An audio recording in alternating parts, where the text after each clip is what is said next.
Today we are discussing an important and very sensitive topic. We understand that the discussion might be triggering for some of us joining us here today. If at any point you would like to step away from the webinar, please feel free to do so.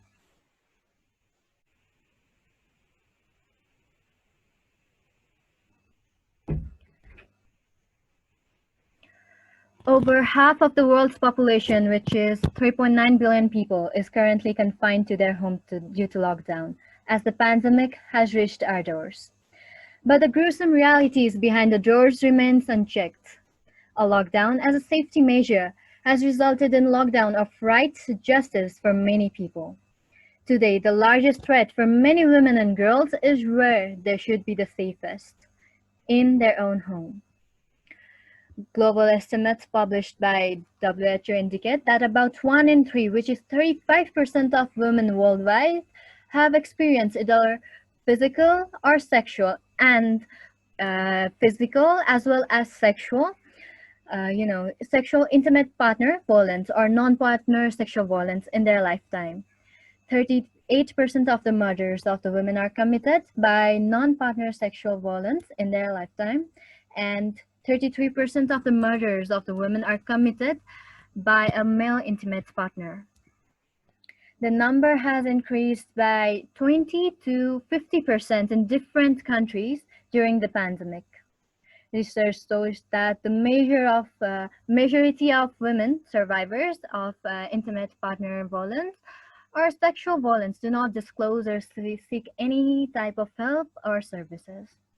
Some articles also mention that with the lockdown, the numbers of reported cases in many places have been decreased due to lack of privacy at home, which is leading to increased threat when when attempted to report. So I have a short video for you all.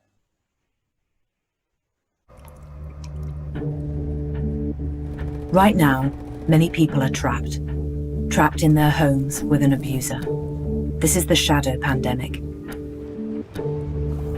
In one weekend, calls to domestic abuse helplines in the UK went up by 65%. In the US, Asia, and pretty much everywhere, reported numbers are rising. These aren't just numbers, they're people you might know. If you think someone is in trouble, check in on them. Ask them if they're okay and if everything at home is okay. Educate yourself about domestic violence. Know the details of local services like helpline numbers or shelters. If she tells you or you suspect that her life or the lives of her children are in immediate danger, call the protection units or the police. The shadow pandemic is spreading right now. Let's help each other safely right now. I would like to share some data and figure that I've come across. In London, during the first month of the lockdown began in late March, 16 women and girls were killed in suspected domestic homicides, more than triple the number of the same period in 2019. In Argentina, our country where just before the lockdown, it is estimated that one woman was killed by a man every 30 hours. Al Jazeera reports that national emergency numbers for the victims of domestic abuse saw a 60% surge in calls in Buenos Aires, the province, immediately after the lockdown. Meanwhile, Kenya is said to have experienced a 34% increase in calls for help related to domestic violence during the first 3 weeks of the country's dusk to dawn curfew. Stay home, stay safe is a very familiar and very popular quarantine slogan today. Yes, it's true, staying home has worked to be an effective preventive measure to break the chain of the disease. However, if you look at the social aspect, it raises a question. Is staying home really safe for all?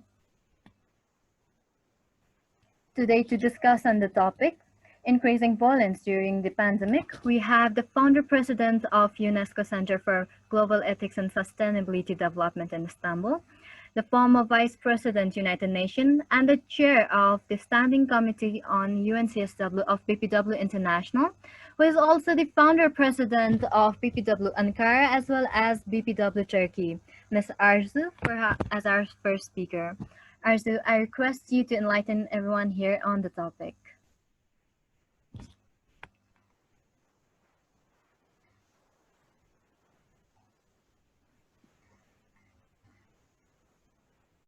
Hello. My very sincere regards from the bottom of my heart and my respects to Ambica and all of my friends. It is a very long time not to see you and not to meet together. So I am very happy today we are again together. Did you receive my presentation? First of all, yes, okay. I have it. Okay, I would like to share all of the participants because there are some additional information about the Istanbul Convention during the time of COVID-19. I am trying to finalize my presentation in 15 minutes, so some of the information I have no chance to completely share with you. Within the scope of the term of democracy, it includes all people's equality before the law, political freedom, and the rule of law. However, it has not been easy to make all these democratic rules working for everyone, especially for women.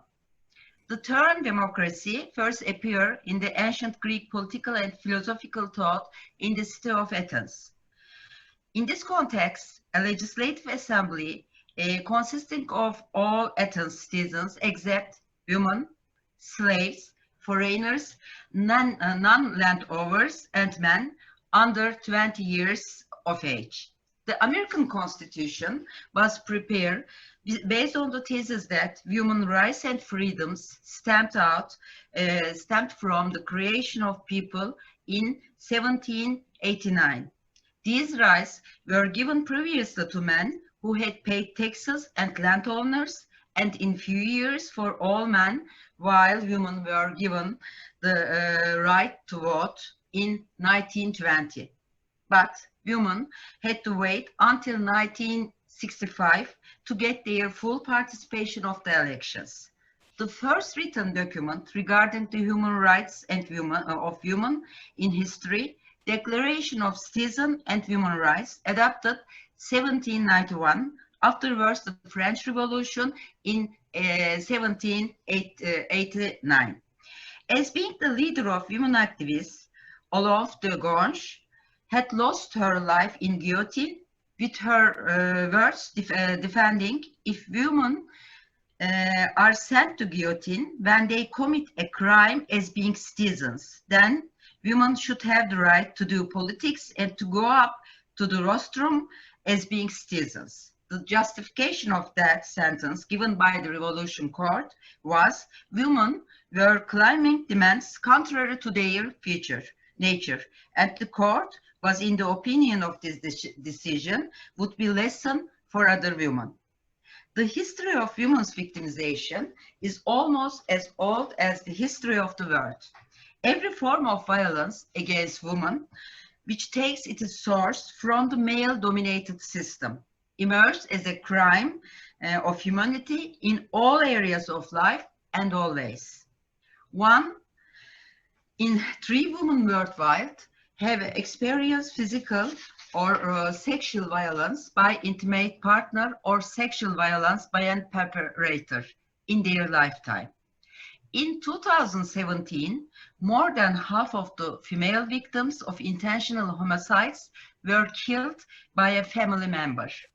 In 2018, 18% of every partner women age from 50 to 49 have experienced physical or sexual violence from an intimate partner. According to the WHO report, violence against women tends to increase during every time of emergency, including epidemics. During crisis, gender inequalities are often exacerbated.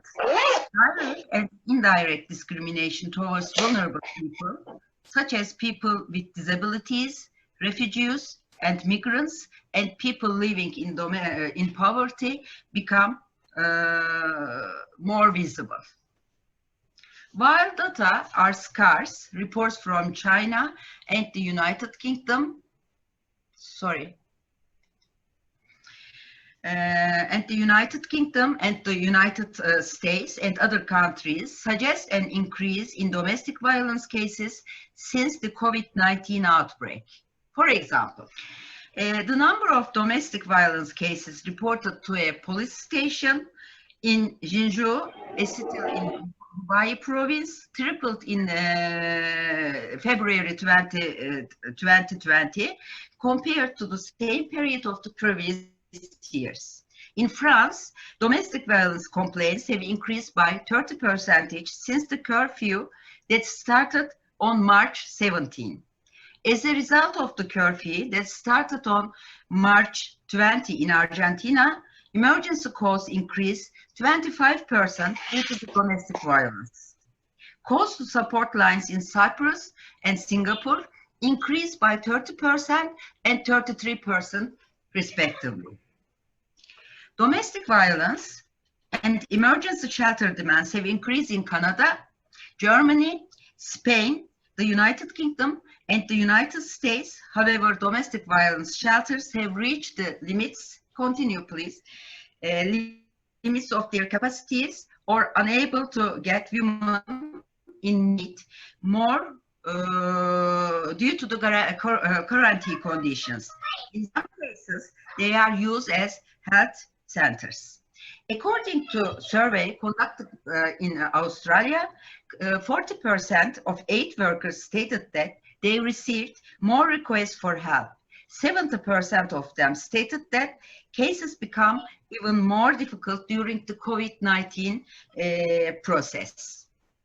Healthcare workers are the forefront of the fight against COVID-19, and 70% of them are women. These employees face multiple risks for both their health and safety. Both physical and verbal attacks against healthcare workers took place in China, Italy, and Singapore. I am here.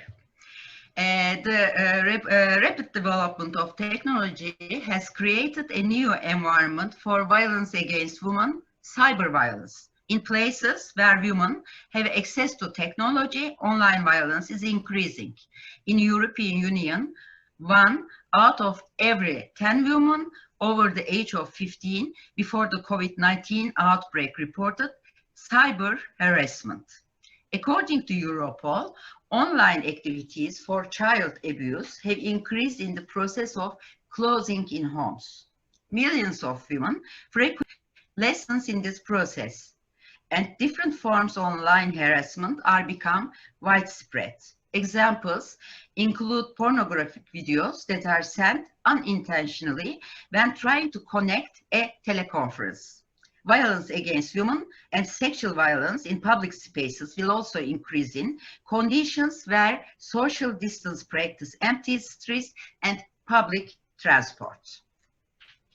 Continue, please. Yeah, I am here. Yes, globally, women do 3 times more unpaid domestic and care work than men. Working women worldwide allocate 4 hours and 25 minutes a day for their unpaid work. In Turkey, women do 5 times as much unpaid domestic and care work than men. School closures further exacerbated this burden and place more stress on them. As daycares close to the parents need to go to the work, and responsibility of child care is often given to grandmothers. But we have to not forget, grandmothers are in the high-risk group too. Family members spend more time in close contact, and families cope with additional stress. The disruption, livelihoods, and ability to earn a living, decreasing access to basic needs and services, and increasing stress on families. As resources become more scarce, women may be at greater risk of experiencing economic abuse. continue. Women are disproportionately represented in small-scale businesses such as hairdressers, as well as low-paid insecure jobs such as housework and casual works. The International Labour Organization estimates that around 200 million jobs will be lost worldwide over the next 3 months, most of them in these sectors. 42.2% of women work in the informal employment sector. Women working in the informal employment sector are hit by the crisis first and lose their incomes. They could not benefit from the current economic packages and government support. They were removed from the workplace with short work allowance and unpaid leave, unfortunately. Women may have less contact with family and friends who may provide support and protection from violence. The disruption of social and protective networks and decreased access to vital sexual and reproductive health services, hotlines, crisis centers, shelters, legal aid, and protection services can exacerbate the risk of violence for women. Yes, so all stakeholders involved in COVID-19 response have an important role to play in ensuring services for women who have experienced violence remain safe and accessible during the COVID-19 outbreak. Health workers are in front line. Providers dealing with COVID-19 might experience stigmatization, isolation, and be socially ostracized. 100 million women working in the health sector, 50% of doctors, 70% of nurses, and 100% of midwives are women. Women working in health sector are fighting the virus and trying to balance their children and family life today. Women who fight the virus are also primarily at risk of becoming infected with the virus. They earn less than their male counterparts. The global wage gap is still around 16%, according to United Nations data in April. In the health sector, this deficit is 11%. Still, it is 11%. Health managers or facility administrators should develop strategies for providing psychological support, non-performance-based incentives, additional transport allowance, and child care support. For example, in Canada, shelters remained open during the curfew. Health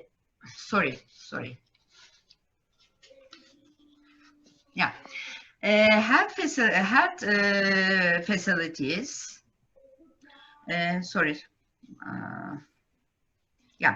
Health facilities should identify information about services available locally for survivors, including opening hours, contact details, and whether this can be offered remotely, and establish referral linkages.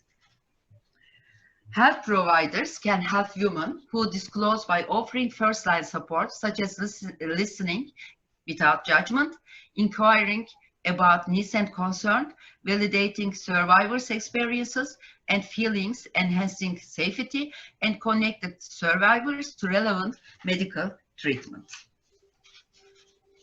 Yes, there are some precautions taken by governments at different levels. Governments and policymakers must include essential services to address violence against women in preparedness and response plans for COVID-19, resource them, and identify ways to make them accessible in the context of social distancing measures. There are some examples about that. In Canada, shelters remained open during the curfew. 50 million aid package has been announced to support shelters for those exposed to shelters for those sexual violence and other forms of gender-based violence. In states of Quebec and Ontario, women's shelters were designated as compulsory services and remained open during the curfew. The course in Italy decided to leave the family home for attackers instead of women who had been subjected to violence in Italy. Since women's shelters in France exceed their capacities, alternative accommodation opportunities are provided through hotels to combat domestic violence. In order to support women who have been subjected to violence during the curfew in China and to break the silence in this regard, a hashtag campaign titled "Against Violence During Violence" has started. A financial support has been set aside to support women's organizations to fight against violence in Australia, France, and the United Kingdom.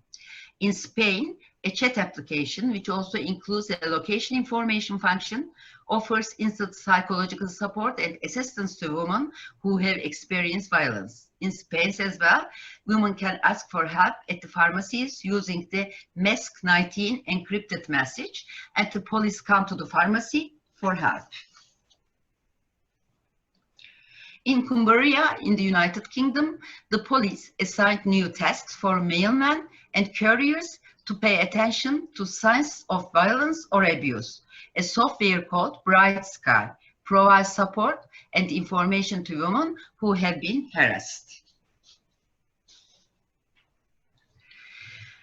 Yes, it is the major tool at global level is the Istanbul Convention. Governments should apply the articles of the Istanbul Convention sincerely and warn all relevant institutions and organizations to take gender-sensitive measures during the pandemic.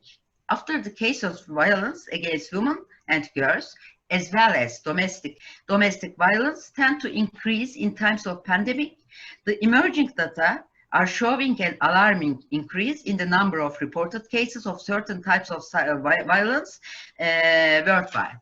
So, many Council of Europe member states, Council of Europe prepared a declaration for the member states, which based on the Convention of Preventing and Combating Violence Against Women and Domestic Violence. It is the Istanbul Convention.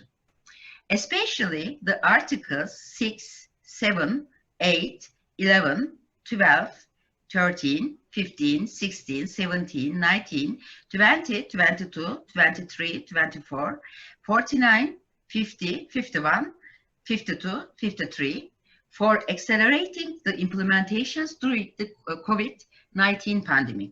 The major goal of this declaration is to provide guidance to states, parties, and other states in support of their endeavors to continue to prevent and combat violence against women and domestic violence amid such challenging circumstances. On the presentation, the information about these articles are available, but because of the time limitation, I don't want to point them by one by. Please keep it because it is very important for the lobbying activities to your government, especially these 20 articles from the Istanbul Convention has highly importance to fight with the sexual harassment and violence against women during the time of COVID-19 pandemic. Yes, please pass them.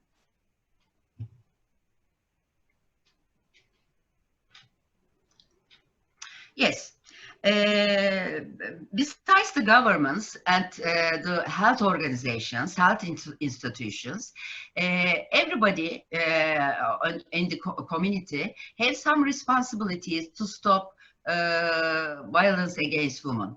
Especially non-governmental organizations, women organizations, should plan activities for women subjected to violence and their children and gather data on reported cases of women against violence against women during COVID-19 pandemic. So again, I would like to thanks to BPW Nepal young BPW friends. It is very important meeting in the midst of the importance of these days. Please start activity through all the clubs to make the lobbying activities against the governments, because the fundamental responsibility of the Istanbul Convention is in Turkey, and the professor, the Turkish woman professor, prepared this Istanbul Convention. Our government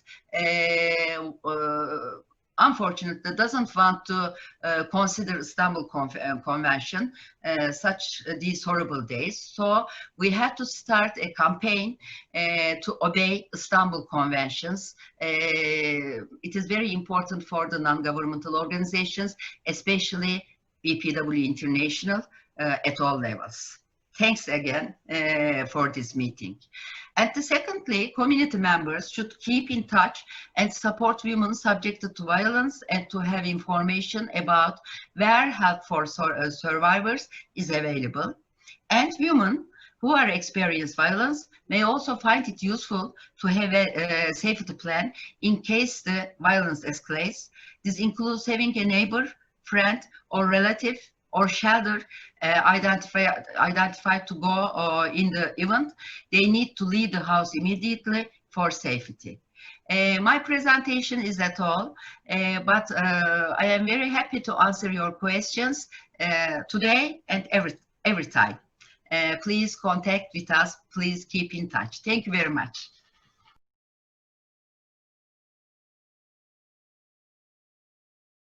At this moment, I would like to request our second speaker, Ms. Dhana, a social activist, researcher, and writer, also the former commissioner of National Women Commission Nepal, for her words.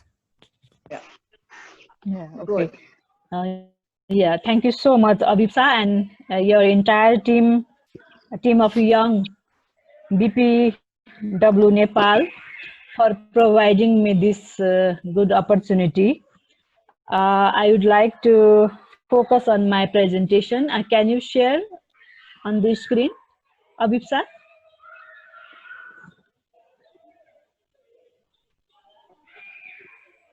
Avipsa, can you hear me? Yeah.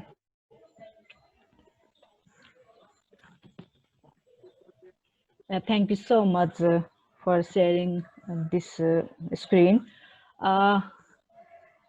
We know that what is a GBV, gender-based violence, and specifically women violence. And we have already some definition or meaning, or already defined some theme by UN Women. So let's talk on these points first. Understanding of violence against women, physical, sexual, or psychological harm, suffering to women, including threats of such acts, arbitrary deprivation of liberty, whether occurring in public or in private life. It's defined by UN Women. Especially we can say, or we can know, it's a 1993 declaration of UN. The place of violence, where especially women are suffering, or women have occurred such a kind of violence. Violence occurred in the household and within family is called domestic violence, and violence occurred in the community, also at the workplace, sexual harassment, economic exploitation, unequal wages, all are these defined or included as a violence. Violence occurred in the educational institution also. Violence occurred in the politics also. Regarding the politics, we can say in Nepal, we know that, or we have such a data, there are only less than 20% women, major political party, central committee, only 20%, less than 20% women are representative in the political party. And we have now in parliament only 33%. So we are demanding proportional participation in all level of government or state institution. And another point is violence occurred in. If women are excluded from these rights called violence, I have already talked about the UN Declaration. According to UN Declaration 1993, the right to life, the right to equality, the right to liberty and security of person, the right to be free from all forms of discrimination, the right to the highest standard attainable physical and mental health, the right to just and favorable condition of work, the right to not to be subjected to torture or other cruel, inhuman or degrading treatment of or punishment. All are their discrimination. If it is not provided to women, violence against women, it is estimated that 35% of women worldwide have experienced either physical or sexual intimate partner from the intimate partner violence or sexual violence by a non-partner at some point in their lives. It is a recorded or it is studied by Asia Foundation, or some national studies show that up to 70% of women have experienced physical and or sexual violence from an intimate partner in their lifetime. UN Women. Or next one, please move the next one. Yeah, or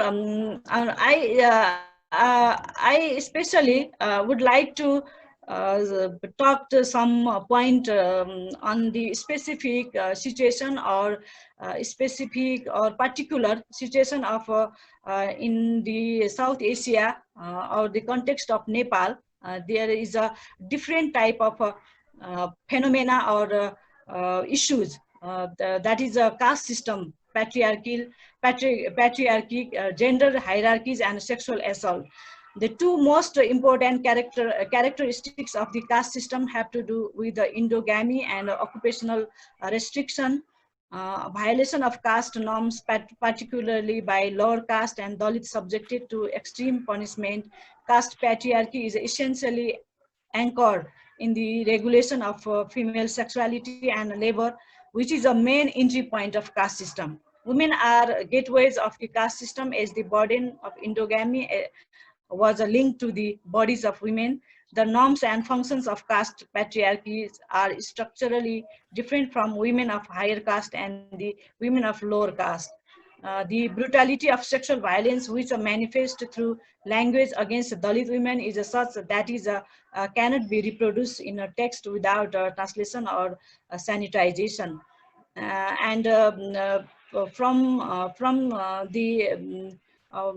All are belong with the caste system, and the discrimination is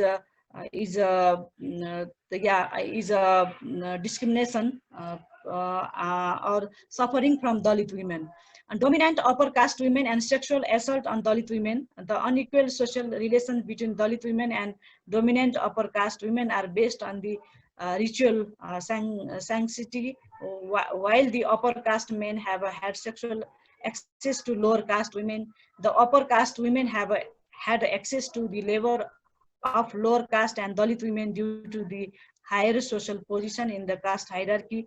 There is a noted silence around the complacency of upper caste, dominant caste women in crimes against lower caste and especially Dalit women.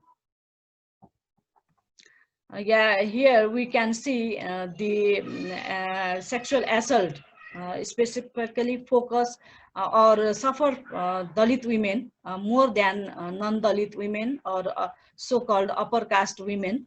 All types of sexual assault and total cases, and 2911 during 217 to 218. Here is a mention some figure that reveal or that that shows that how Dalit women or indigenous women or minority women are more suffer than upper caste women or so-called high caste women. And now I would like to focus our focus to our topic, COVID-19 and violence against women. During the lockdown period, altogether 53 women lost their lives due to lack of proper maternal health services.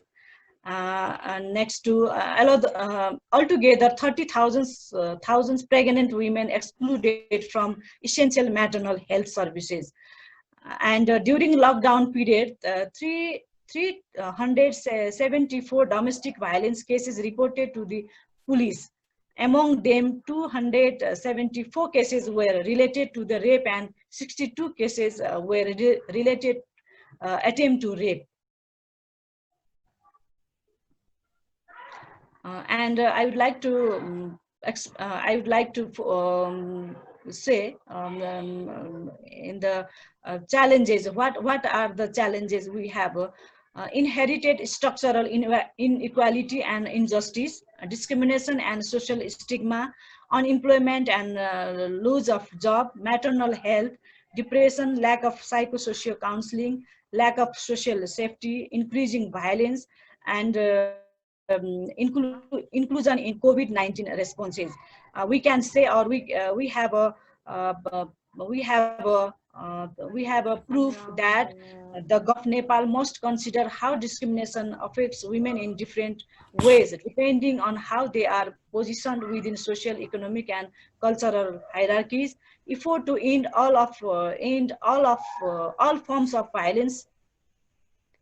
All forms of violence against women must focus not only on the immediate impact of individual incidents of abuse, but must challenges the fundamentals and structural inequalities and systematic discrimination created by the caste system. Data collection, knowledge, production, research, and analysis must capture the complexities of caste-based rape. And one thing I would like to mention here, we are regularly presenting or submitting the report, CEDAW report to the UN, and UN special mechanism or especially UN Women recommended in the past many suggestion or recommendation to focus these fundamental structural reformation, data collection, knowledge, production, research, and analysis, but government has not addressed till yet. And efforts must tackle the broader social norms, perception, attitude, and beliefs that perpetuate prejudices and stereotypes of hierarchy, domination, and exclusion that the caste system and gender inequality level. Accountability systems must be put in place and measures strengthened to ensure that women are empowered to claim their rights and have access to redress and remedies through both formal and informal justice systems. And then collective campaign against violence against women and presence of women police officials in the quarantine centers. But still, there are lots of a problem to put social counselor or police and volunteer, especially who knows the women issues. Ensure women participation in COVID-19 response initiatives. I have already talked on this topic that government still doesn't address our voice or demand, that we are demanding the especially women, some representative women representatives should they put in the committee, but still it's ignoring special police and programs to ensure the access to a livelihood and income. I think it's yeah, Thank you so much for listening for me.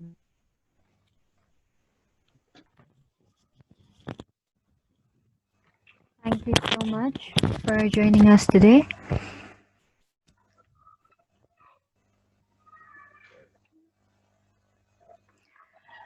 Moving further, I have we all know the fact that domestic violence has existed for decades, which unfortunately has increased during the pandemic, and it will affect the lives of many victims for years to come. There might be unspoken cases of violence in our own home, own neighborhood, or friend circle, or any kind of network. In many cases, we might not even be aware of these cases. I'd like to ask both the speakers, what do you think will happen in coming days when the lockdown is over? Will the cases of domestic violence decrease to it was before, so-called normal time, or is it likely that that the number of the cases will remain constant or maybe increase? Also, how can young women like us help ourselves or our loved ones who might be facing this situation or violence? What can we do on the personal level, on a personal level?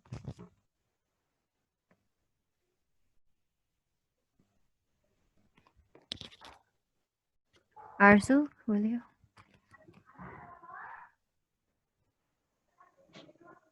Is it for us, Avipsa? Yes, it was for the speakers. Yeah.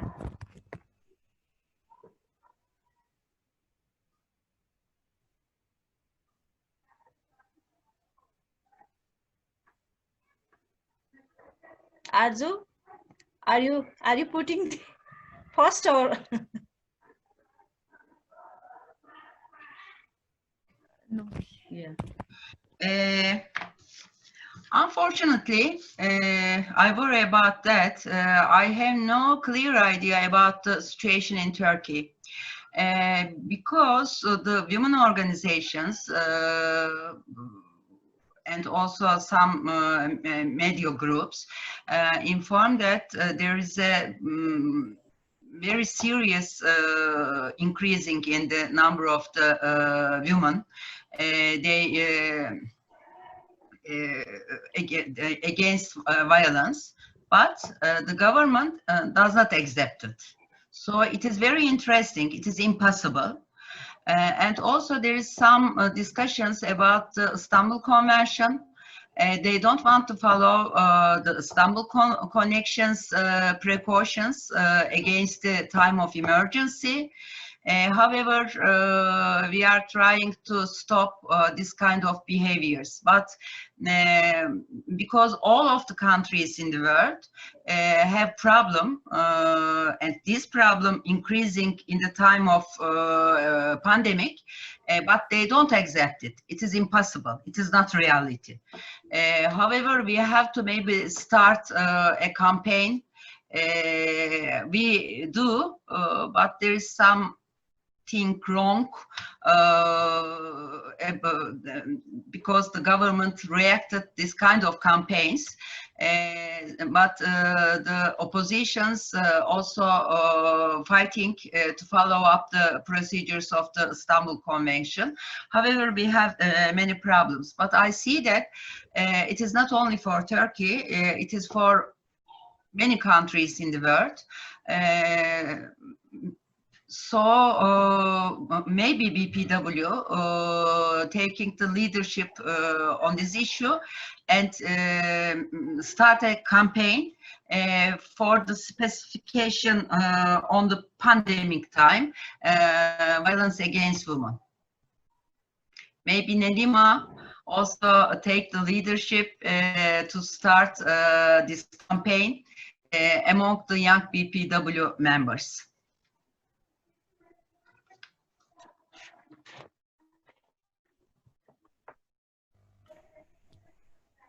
Thank you. Question to our second speaker. Do you want to add anything to this, Ms. Yeah, Dhana? me? Yes. Yeah. Yeah. Domestic violence, to prevent the domestic violence. Yeah. Yeah. I think it will not completely decrease because domestic or other violence of women is relevant, not relevant only lockdown, because it has been happening for a long time. Long time, but in this critical time, crucial time, we should apply some special mechanism to address this violence. For this we should campaign, or we should aware, or we should talk much on these issues. Another question was what young women can do, no? In my opinion, young women can do lots of things uh, they are our energy, they are our hope, and they are our everything. So first we should talk, or we should talk first in the family, in the society, in the college, in the school, uh, uh, and uh, and we should aware of this GBV, gender-based. What is a gender-based violence, and how it is working, or how it is minimize our the quality, our mind, our body. So we should first we should focus, or we should discuss lots of on these issues, and make a channel. I think I know Arzu already discussed on this matter. We should channelize, or we should campaign internationally or nationally, or in our sphere, in our environment. We should talk and advocate, or create awareness. Lots of things we can do. I think you get something. Thank you so much. With this, I'd like to open the round for discussion, starting with Della. Della, did you?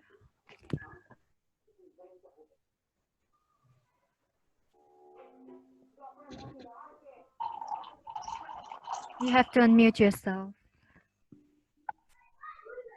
Yeah.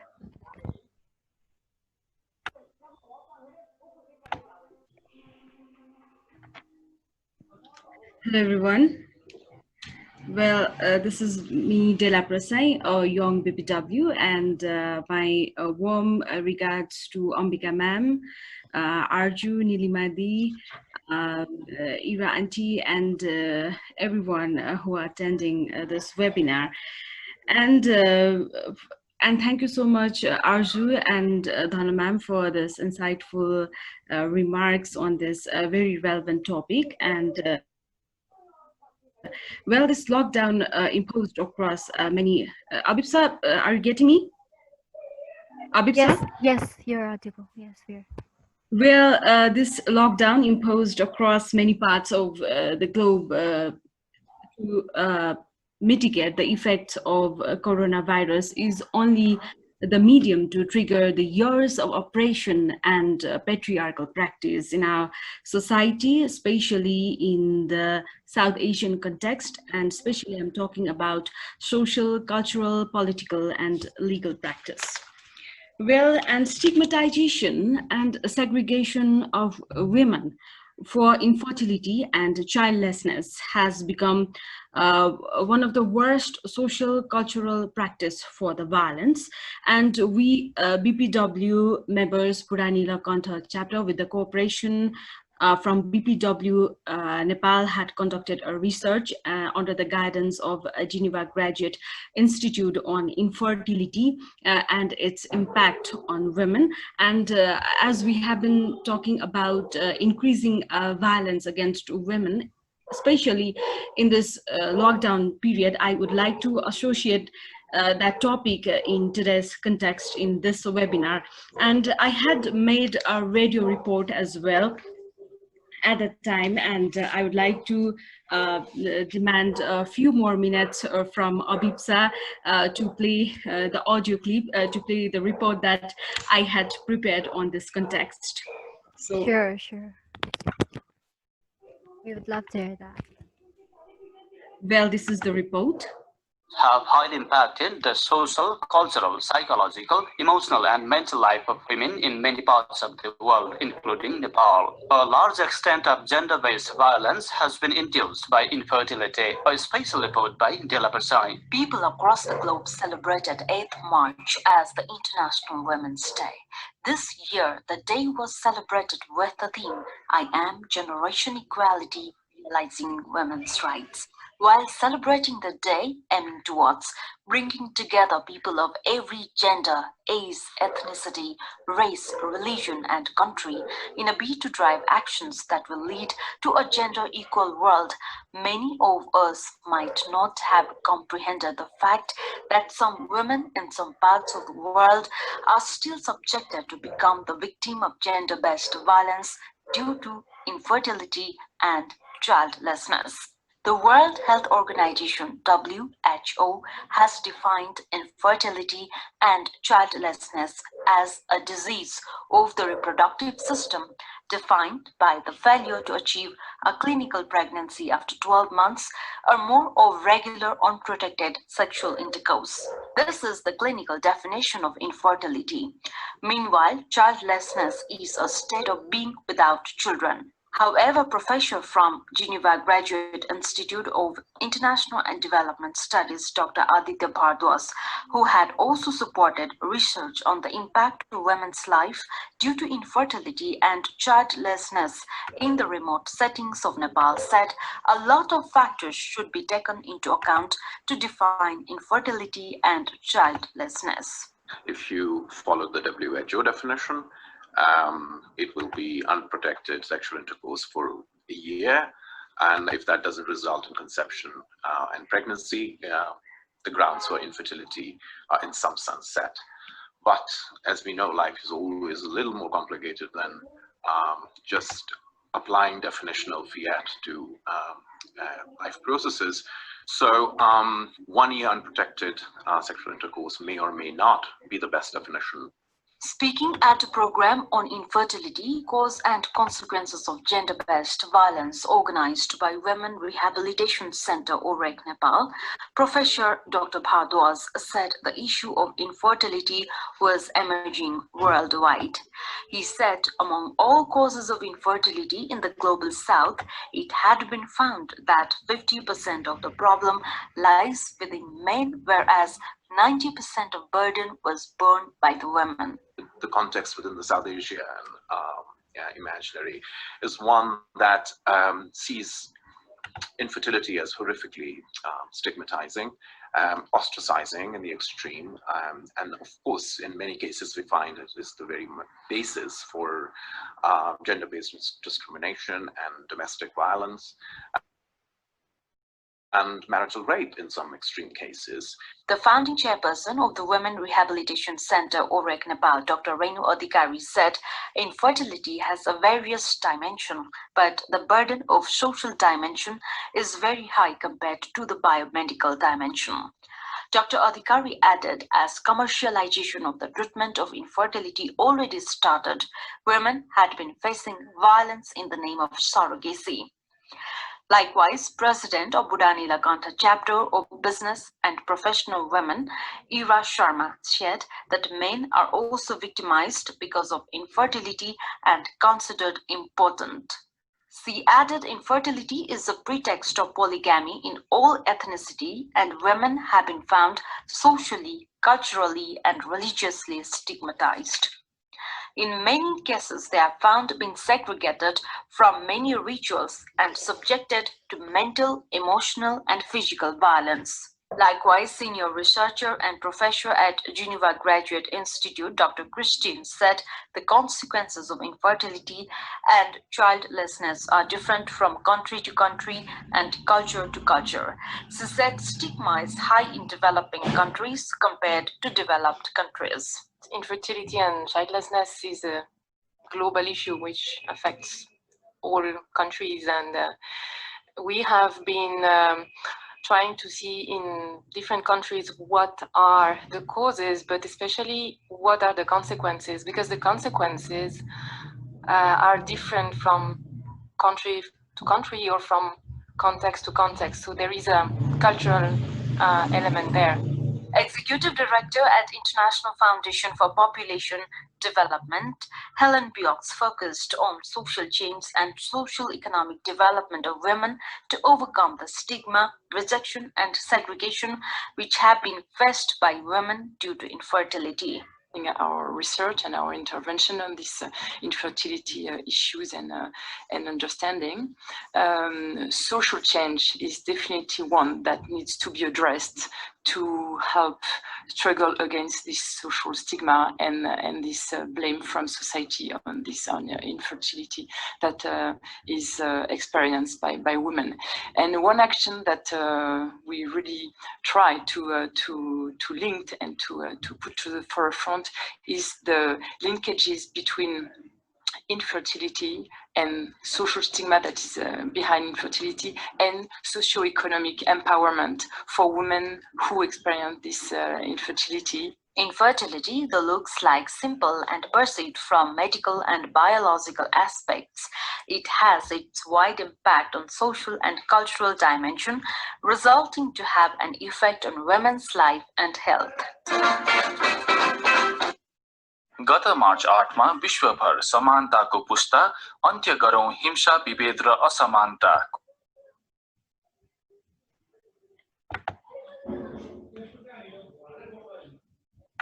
Avipsa? It was my report that I had made on the basis of research that we had conducted on infertility and childlessness in Nepal, and especially we had conducted the research on Budhanilkantha area, and especially in the remote setting of Kathmandu Valley. Thank you, Avipsa, for this time. Thank you so much for sharing your links with us. Now, as we have opened the floor for discussion, anyone who has question, please, or any comments or discussion as well, you can use the raise hand option as well. And I think Nilima did she was raising her hand. Nilima, are you there? Hello, everyone. Good evening, good morning. I don't know, good night, maybe somewhere it's dark there, I hope. And thank you, Arzu, for accepting our invitation to be a part of this Young BPW in Action. It's a hashtag, Young BPW in Action, where you can see a lot of events done by young BPW members around the world. Currently, it's all about webinars, and also hashtag BPW Goes Digital Initiative, which is the only way where we could bring a lot of experts of our organization to share our knowledge to the members around the world. So with this, I would like to highlight something to Arzu, because this week and next week is the major event. UN is having a major event. It's called High Level Political Forum. And I know a lot of you are attending the virtual conferences. And one of the things is that with a high-level political forum this year, 47 countries have submitted the National Voluntary Review. And that report, Nepal, I think Nepal has 104 pages of report. This is the second report that they have submitted. And for the young ones, one of the things about this lockdown is to benefit out of it. There is a lot of online webinars organized by NGO CSW, even from high-level political forum for 2 weeks, where you can go and learn. Because if you see at the global context right now, most of the countries which has policies which are very good to women, women-friendly policies, are the countries which has very low rates of violence against women. And that's the reason we need to have more women in the power-making decision-making level.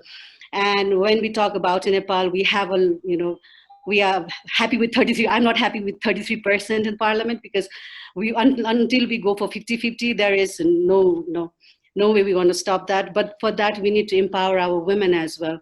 Not just in Nepal, but in many parts of the country, we see that women, they are given the opportunity to run the board, but they do it very bad. So it hampers other women who are, who are running for that position. So we need to empower our young women to run for the board. And one of the things that, the young girls can do right now is to attend high-level political forum right now. It's, if you just Google it, you'll see, and there are like 47 countries who have submitted their national review reports, where you can learn how those countries are doing good, because, there are certain success stories in there. So that's how we can learn. And or to Arzu, I want to ask one thing, is that how can young members, because I was able to attend the high-level political forum in 2018, 2019, I was unable. How can young members, contribute and learn from it? Because even in CSW, we see that CDAW, CSW, high-level political GA, we come out with so many policies and declarations, and when we come back home, then we don't know how to do the lobbying and how to do, bring it into implementation. The implementation process is, it's like we are very poor at it, and how we as a women can fight for that. What do you suggest for that? And to our Dhana ma'am, I know that, National Planning Commission is one of the place where to have a woman over there is something, it's an achievement in itself in Nepal. I know it's very tough to deal with everything, but one of the reasons why I want to, question you is that there was one of the presentation in UN last year during high-level political forum, is that, the reports that have been submitted by the countries, they are not the real ones. They are two different, reports. One is submitted to the UN to look good in front of other countries, and there's a real one. Is that true, or is it something, because I heard that in the UN, and I just wanted to hear it from you. Is it the same thing in Nepal as well? You have two questions for two places. Yes. Nilima, the first of all, I think that maybe we have to start the initiative to collect data from each country. And then, because policies are very important, but the political goodwill more than important than the policies. Because, as I said, that Istanbul Convention is very important tool for the United Nations, for all over the world. But on the other hand, although been prepared by the Turkish professor, and the first signature is put by the Turkish government at that time, and some complications to implement the rules of the Istanbul Convention. However, we have to prepare a policy document to use for the advocacy all over the world as BPW International against violence against women during the time of emergency, especially. The articles I said previously, and all the information about the articles in my presentation is available. We have to make the policy documents according to these articles. Sorry for that.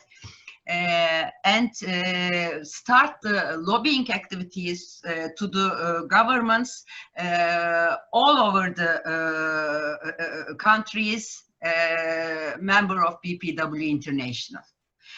So first of all, we have to find the data in parallel for the last 3 months after the pandemic has been started.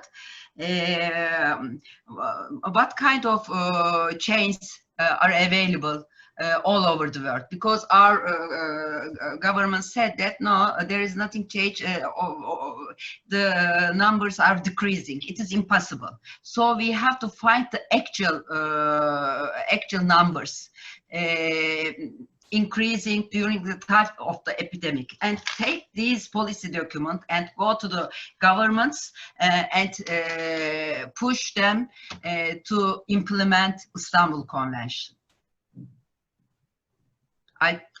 Probably 1 month is enough to collect all the data all over the countries. At least 2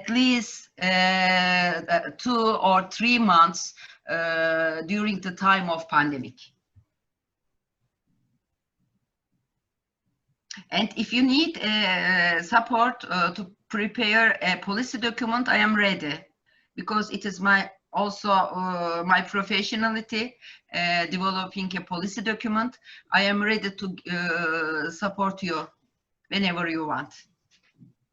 Thank you, Arzu. I think Dhana ma'am can give some insight on that as well. Who is speaking? Sorry. Okay.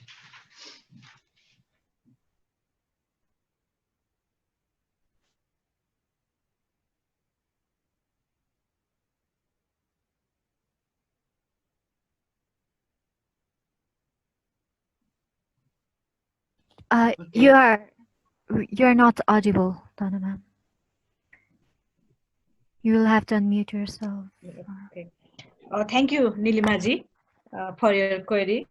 I think we know that planning commission exists in the state, but is it working effectively or not? We all know that, or I think, or we know all that sometimes without women, single women, it formed, or sometime only one woman representative included in the planning commission, but it's not working effectively as we wish, women, because we have many problems we are facing, such a kind of domestic or GBB, but it not concerned lots of things that belong with the women violence, and to for promotion for women, or create some special mechanism, or allocate the lots of money, or needed money. It's not working well. So I think we should empower, or we should advocate for these issues, especially belong with the women issue.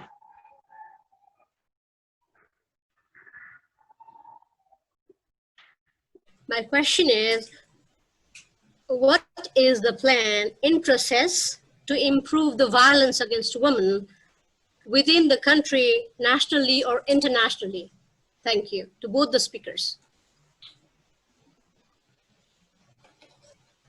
I am trying to answer this question. Previously, I think that the good policies are very important, but on the other hand, the goodwill of the politicians more than important than the good policies. It is the case for Turkey. All over the world, there is very good policy for the violence against women.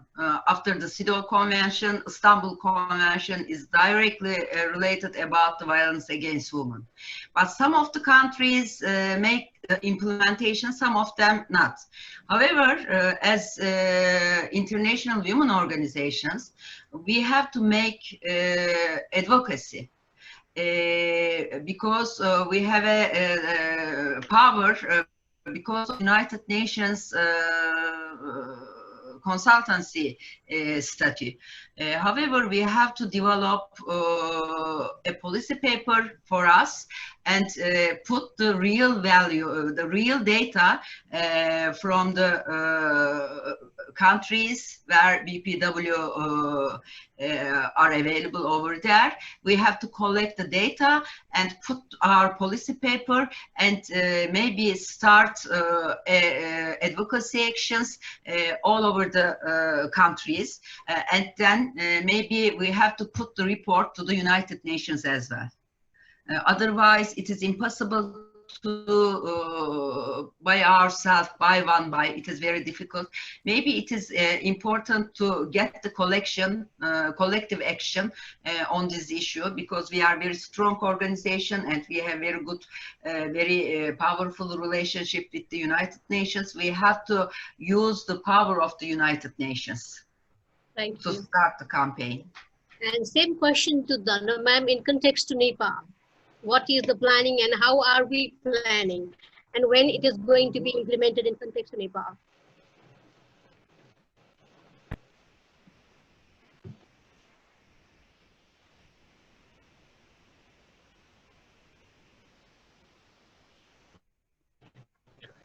It's muted.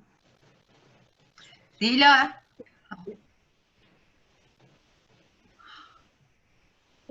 Yeah, Anusaji, I think we have some laws and policies to address the intersect issues, and we have made, or we can success to put this issue even constitution, our constitution.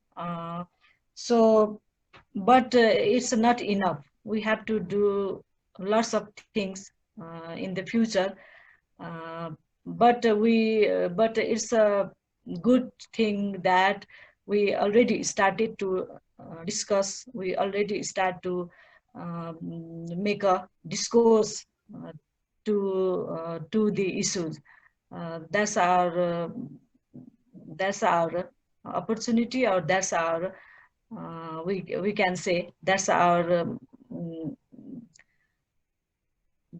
issue. That's our opportunity to address all these things, and we can we can be hopeful that we can do lots of things in the future.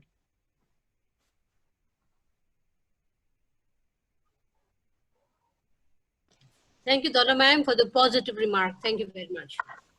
Thank you. We have Margarita now. She wants to pass some comments for us. Yeah. Hello, everyone. Thank you so much for this invitation. Ambica, nice to see you and all my BPW Nepal friends. It was almost 1 year since I've been there in Nepal.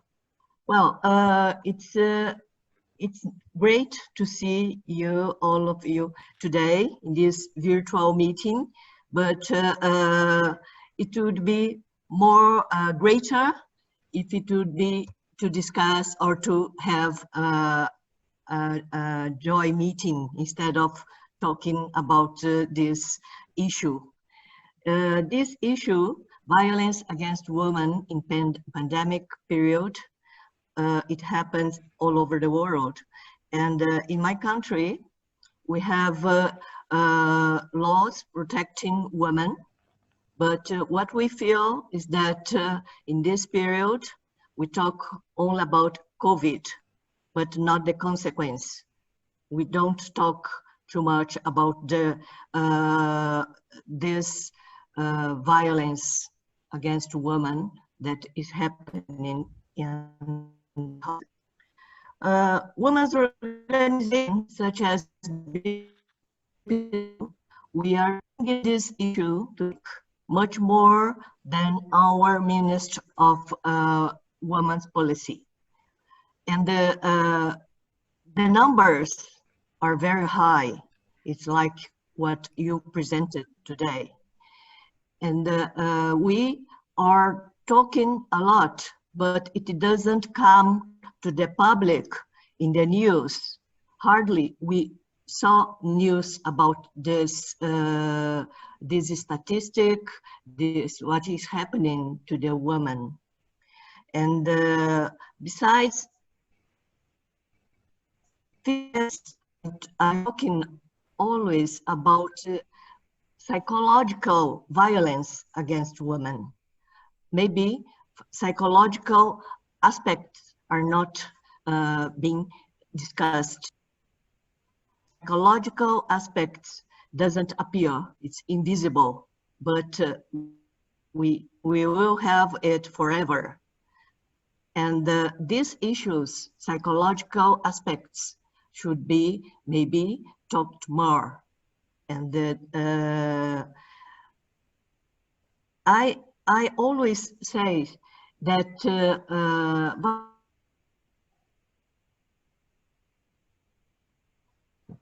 if we talk about empowerment of women in financial process, when we empower women, we give opportunity to be economically independent. And we can achieve economic independence by education. Education is very important anywhere. And if we don't think that we must invest in education, we'll be always talking about violence against women, especially in countries like Nepal or Brazil. And about having more women in the parliament is very important also. We here in BPW, we are talking about it. To have more women in parliament, it means that we can have voice there, where the politics, where policy for women can be approved. And I'm always motivating women, BPW members, to be in local or national government office committees where we can have voice, where politics are made, are decided. We cannot be at home or only working. We should be represented in these locals where decisions are made, where decisions are taken. We should think about it. We should bring more awareness to our members, especially to the young members, to think about it, that we must be in this, in the parliament, in the local committees. Otherwise, we'll be only do the same what we're doing for many years. So that is my opinion as president of BPW Brazil. And this now, with young BPW members, we must think that that we can be in some places where we should be heard, to bring our voices. Okay, that is my recommendation, and that's what we're trying to do with our members here in Brazil, because otherwise we'll be the same. We have to do something to change it. Okay, thank you so much for this opportunity. And we have some Brazilian members here, and I'm very glad to share with you, and you have brought so many informations about your region. Thank you so much. Thank you so much. We are very delighted to have you all today. I think as we are exiting time, we'll go for the last question. Aarti, can you? Thank you. Greetings to everyone as per your respective time zone. I am Aarti and I am a member of Young BPW Nepal. My question is addressed to Arzu. regarding a part of your presentation which dealt with cyber violence. So a quick scenario is that over the 3 months of period in Nepal during the COVID-19 transmission, what has happened is there has been a significant increase in the consumption of internet. It was only reported yesterday that around 35 to 45% increment in internet uses has increased in Nepal. So when we talk about internet uses, we also have to be aware that the increased accessibility also kind of leads to increased vulnerabilities, given that a large segment of the population using internet are young people, young girls and adolescents.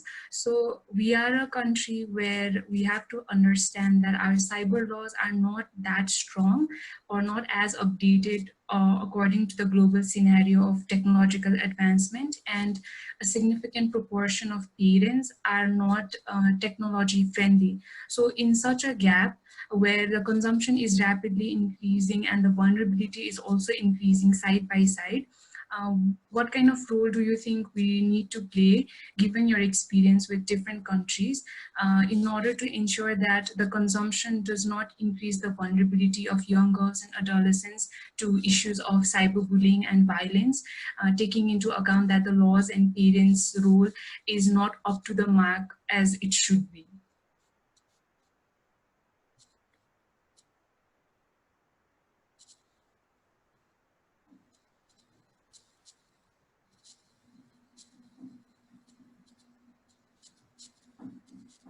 Avipsa, I'm done with my question. Arzu?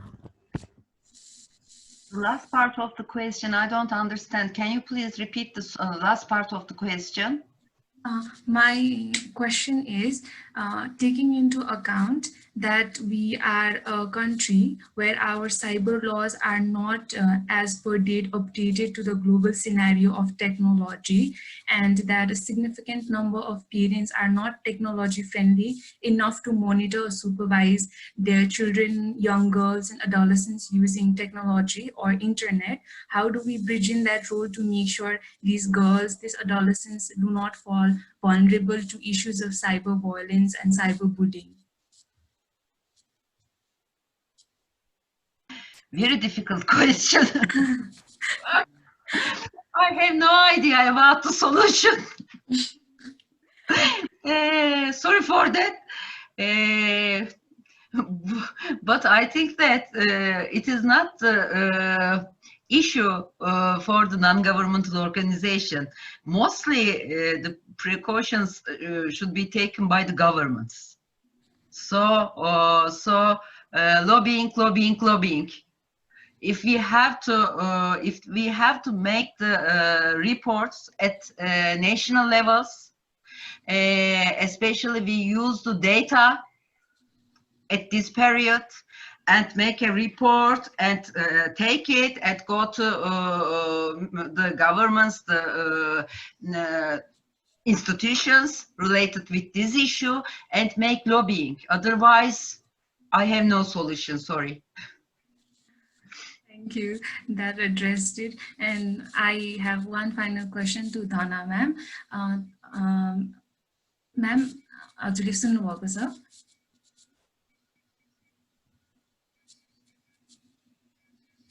No, it's addressed to Dhana ma'am. Dhana ma'am, you have already been a part of the National Women Commission as the former commissioner. My question is that given that we are, we've seen the rise in the number of domestic violence cases, and one of the approaches of the commission itself is providing the hotline numbers for 24-hour rescue, so that the victims of violence and other individuals who are falling prey into such scenarios can seek for help. But my question is that in a community where people do not actually acknowledge violence as violence, rather as a part of their marital affair or simply as a everyday happening, how feasible do you think is that women of domestic violence will likely to contact such toll numbers in order to seek help or support from government bodies? And if that is the scenario, how effective has it been, especially in the context of COVID-19, where there has been an increase in the number of cases being reported? That's my question. Yeah. I had talked with the Women Commission's officers recently, and they said that there were a few number of domestic violence and GBV cases were submitted or recorded in the commission file, but I think you also know about that Women Commission is vacant since 5 years. So now there are some officers working there, but it's a very limit and it's insufficient to provide the services to the survival. So it's a very difficult to say that how we connect that women, particularly who are victimized or who are victims, and National Women Commission is it exists in the center. We have no branches in the 7 provinces, so it's too difficult to apply the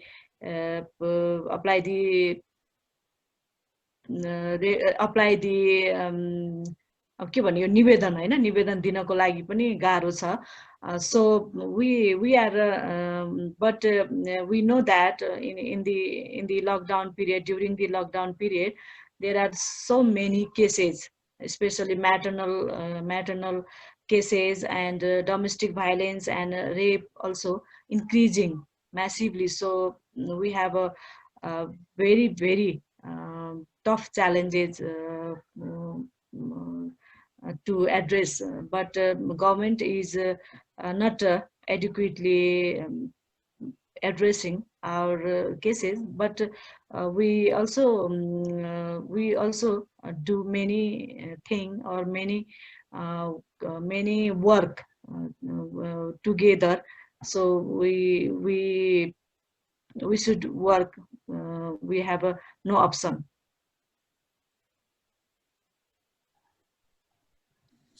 Thank you, ma'am.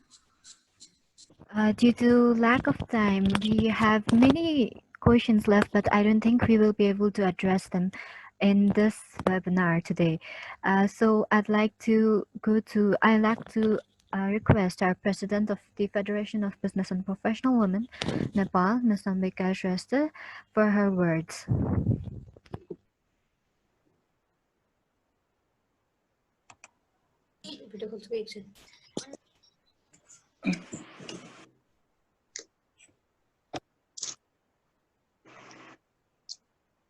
Good. Namaste, everybody.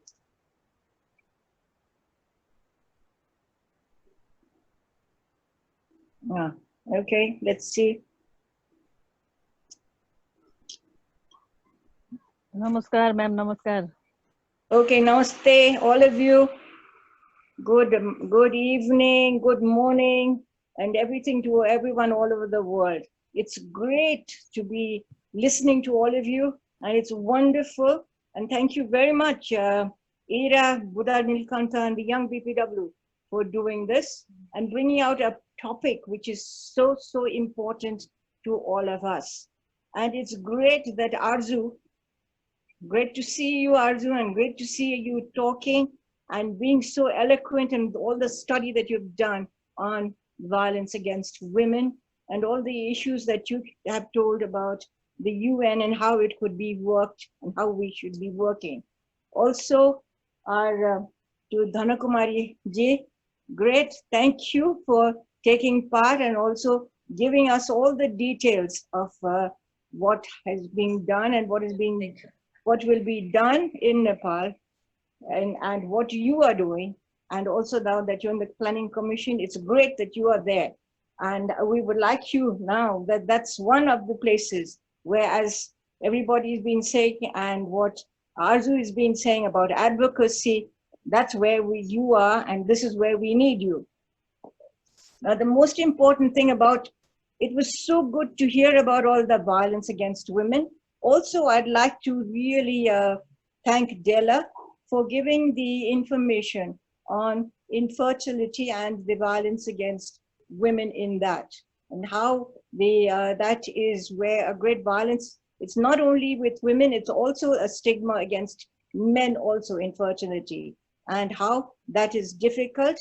And also to hear about the different issues. The international people, when we speak about how the Dhana Kumari ji was talking about the Dalits, I don't know if our international people will understand what the Dalit means. For Nepalis, Dalits, as already said, it's a lower caste, and they are the ones who suffer the most, the lower caste people. So that is an issue for Nepal. So we have to work on that. Now the issue of just now with COVID, it is so difficult to get through just now. And what is happening is, as you have heard, and I think everybody is saying, that there is a rise in the violence against women, and there's violence, so much violence in the homes. And that is incurring not only the trouble, and also you have heard, I think last time we were talking about suicides. So that is also another cause for suicides. So there we need to work. So BPW members, here is the time when we have to really get together and work on how we can do something for these people, how to help them. Now in Nepal, there are, in the lockdown, you know that there are people who are living in rented rooms, and 4 or 5 of them in one room. And what could happen? You could go mad, or there's violence. And who gets the violence the most? It's the woman. Usually the person who is the one who bears the violence, it's the woman. So that is where we have the problems. We need to see how we can work. Now, there is one little good thing that we have now. And as you talked about the cyber violence all over the world. But with the young people and within every household, we all have mobiles. And that is the one tool which I think we could use, and young people to handle these people which is happening with violence against women in the homes. So that would just be one issue. But here we are, we have this big issue on this, and we need to work on it all over the world. It's not only in Nepal, but of course in Nepal we have more because of the situation. The other thing, as Margarita said, thank you, Margarita, for speaking from Brazil and telling us about what it is and what the difficulty we face. And that is of education. And we need to improve on our education, to fight and to work to see that more and more women are educated, and that they get into the educated and are able to speak, that our women are able to voice. We speak about having more people in the parliament. Yes, we are a country, the other countries don't even have that. We have 33% women. However, what we need with the 33%, we need to educate them to be able to represent themselves and represent the women. I think that is what our work is. And BPW, we are an organization we can do all these things quietly, and also, as you heard, by raising a voice, advocacy. So this is wonderful to hear all and to see all of you. I heard that, I don't know who else is there, but I know I saw Francesca's message. Good, from New York. Thank you, Francesca. and from all over. Who else is there? I don't know. I heard Susan was also going to be there. Is Susan there? It would be great. That I haven't seen you all for a great time, long time. It would be great. And Arzu especially, great that you've been taking part. And Dhanaji, thank you. Thank you so much for encouraging our young ladies, our young women. And not only the young women, but all the others also who've joined in from Nepal, BPW. And the young ones, please, Dela, Anusha, and also for all, and Arati, and well, of course, Abhisha is always there doing the works. So she's good. So all of you, congratulations. And I'd like to really congratulate all of you and thank you all for being there. I'm here shouting and speaking. I haven't been in the very best, and I think you see me looking so like I don't know what, but I had to get up and do this. When it's BPW, I'm always there. And when I have to talk and see all of you, it's wonderful. So thank you very much. Thank you. And I have to thank all of you, Budhanilkantha chapter, Ira, for asking me, calling me, and telling me to join and do this. Thank you. And I hope everybody, we say stay safe, but as you said, stay home and stay safe. And as somebody already said, stay safe. That means everybody has to help each other to stay safe, especially the young ones. And for the young ones, you have now the responsibility and the work to go ahead. Please go ahead and spread everything, all the work that is there. And also what we talked about in putting advocacy in the UN, and also that what Arzu said, that we should collect the data. That is an item that we should be doing here, collect data for all this and work on it so that presentation could be done to the government and also to us, to the BPW itself, because we have a word in the UN too. As Arzu said, she was our representative in the UN. So every time we have somebody there who is in the UN for us. So thank you. And thank you for listening to me, and thank you for having me. Thank Namaste. you, ma'am. We're so fortunate to have you.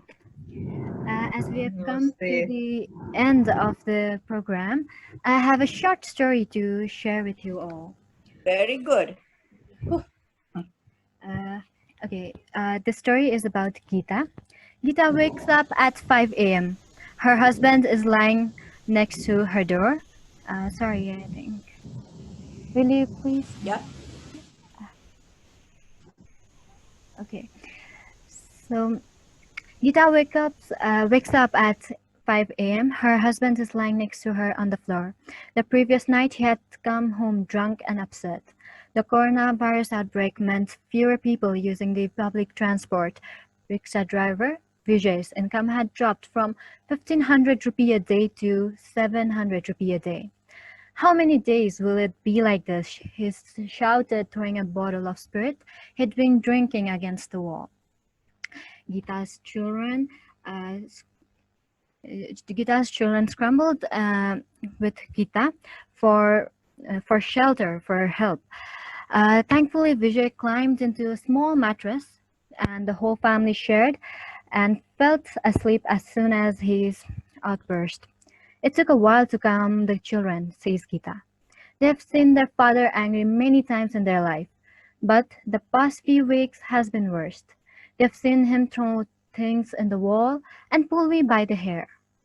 Geeta's husband has hit her more times than she can remember. First time on their wedding night. Things changed when the school closed on the 14th, she says. Then the children were home constantly, and they began to irritate my husband. Usually he shaves his anger for me, but he has begun to yell at them for minor things like leaving a cup on the floor. Then I say something to divert his attention, so he can be angry at me. But The more time we are together, the less I can think of to distract him.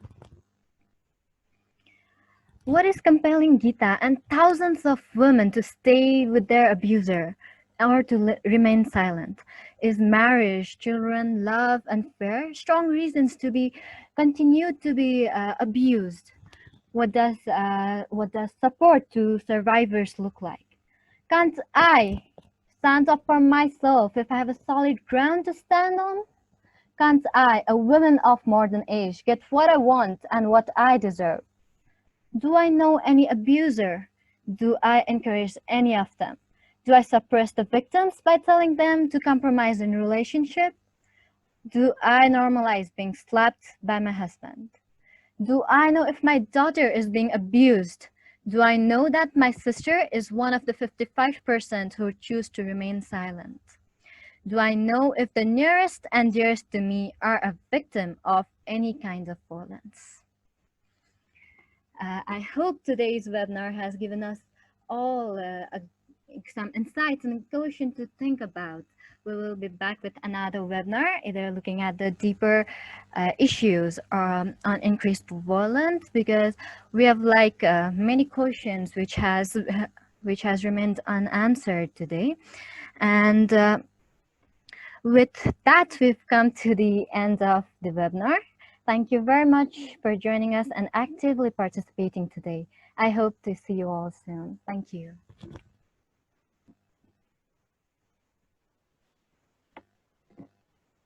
Thank you, young BPW. That's an excellent work you've done. And I'm really impressed, and I hope we can continue working. And this is a very, very burning issue. And as Ambica just mentioned about the suicidal cases, it has gone up during the COVID time, and it's 1,200 all over the country, and more in Kapil Bastu, 350, something like that. So I was just telling Ira that maybe this is something where you can actually do some kind of investigation as to the cause. And one of the things that, you know, we have been lobbying, advocating, all that, and I think we need to take a little bit more radical step in suggesting the government or going to the government and saying that we have to put some protective cash in hand on the women in the households, because that is one thing that will give them a voice, a means through which they can act. So I think we really need to get a little bit ahead of the advocacy, and you know, we have 16 days activism and all that. I think we need to go get into action, and I really think that you can do it, and we are all behind you. Thank you so much. And lovely to meet all the international members of the BPW and the president. It was really wonderful to, you know, the violence data is really excellent, and you know, it's going all over the world, and this is a period that we really need to raise our voices. Thank you so much.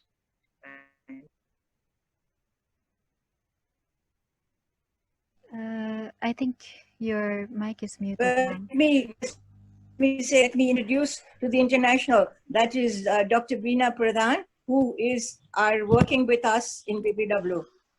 She is not only advisor, and not only that, but she's also does a lot of research work, and she does a lot of work with us for the international. That's thank you, ma'am.